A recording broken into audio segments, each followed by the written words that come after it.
নিজের হাতে যখন গাছ লাগানো হয় সেই গাছ যত্ন করে যখন এরকম সুন্দর সুন্দর ফুল ফুটে, এই ফুল দেখতে কিন্তু ভীষণ ভালো লাগে বললো। যখন ফুলের সাজিটা নিয়ে যায় গাছে ফুল ছিঁড়ার জন্য ভীষণ ভালো লাগে, সাজি ভরে যায় একদম ফুলে। আর কিনা ফুল দিয়ে না ভালো লাগে না, দোকান থেকে যখন কিনে আনে তোমাদের দাদাভাই ওই গেঁদা ফুলগুলো পাওয়া যায় ওইটাই কিনে আনে। আর আমাদের এখানে অনেক অনেক দূর যেতে হয় ফুল কিনতে। আর সামনে যেটা পাওয়া যায় গেঁদা ফুল পাওয়া যায়, কত আর গেঁদা ফুল দিব বলো। কিন্তু চেষ্টা করি বাড়িতেই নানা রকমের গাছ লাগানোর জন্য। আর এদিকে দেখো পুজো দিয়ে দিয়েছি বাবার জন্যই, কিন্তু ঠাকুরের জন্যই আজকে আমি ফার্স্ট পেমেন্টটা পেয়েছি। আর এখনও কিন্তু আমি জানি না ফার্স্ট পেমেন্ট যে আমার ঢুকবে, কেন কি আমি ঠাকুর পুজো দিয়ে আমি বসেছি কমেন্টে রিপ্লাই করার জন্য। তারপরে দেখি হঠাৎ করে মেসেজ এসেছে যে আমার ফেসবুকে ফার্স্ট পেমেন্ট ঢুকে গেছে। তো যাই হোক, দেখে তো মনটা ভীষণ খুশি, সঙ্গে সঙ্গে রেডি হয়ে বার হয়ে গেছি এটিএমে টাকাটা তুলে তারপর যাব মন্দিরে।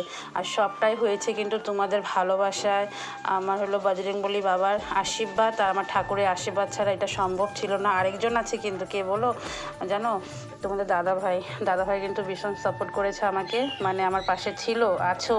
কেন কি যখন আমি ওকে খাওয়ার থালিটা বেড়ে দিতাম আমাকে ইতরামি করে বলতো কি হলো ফটো তুললে না, যে আমি যদি ভুলে যেতাম ও কোনো সময় তুলে দিত। আমার মেয়ে আমার পাশে ছিল, আছো এখনও। মোবাইলে কিছু প্রবলেম হলো ও ঠিক করে দেয়, দুজনে আমার পাশে আছে। এই জন্যই তো আমি এত দূর আগ বাড়তে পেরেছি। আমার জন্য তো এটা অনেক অনেক বেশি পাওনা। কার কি মনে হয় জানি না, পেমেন্টটা কিন্তু আমি অনেকটাই কম পেয়েছি, কিন্তু আমার জন্য অনেক। আর এই পেমেন্ট দিয়ে কিন্তু আমি কিছু একটা ভালো কাজে লাগাবো আমি ভেবে রেখেছি। নিজের কিন্তু পার্সোনাল না, আমি ঠাকুরের কাজে লাগাবো। কি করব না করব সবটাই তোমাদের কাছে শেয়ার করব।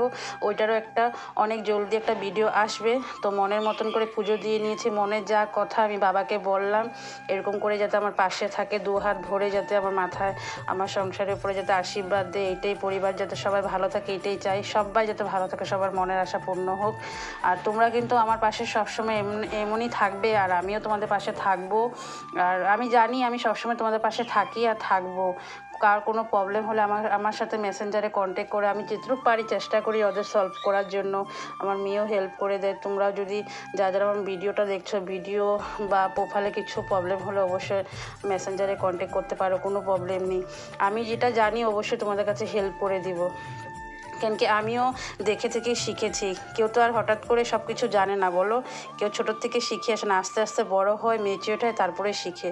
তারপর দেখো মনের মতন করে পুজো দিয়ে নিয়েছি, এখন বাড়ি যাচ্ছি। আর আমার সাথে আছে আমার দিদির মেয়ে পাশের বাড়ি, তো ওকে নিয়েই গিয়েছিলাম, ওই ভিডিওটা করেছে। আর আমার মেয়ে তো এখনও জানে না, খালি তোমাদের দাদাভাই জানে, আর কেউ জানে না এই সময়টার মধ্যে। দাদাভাইকে বলেছি আর আমার বাবা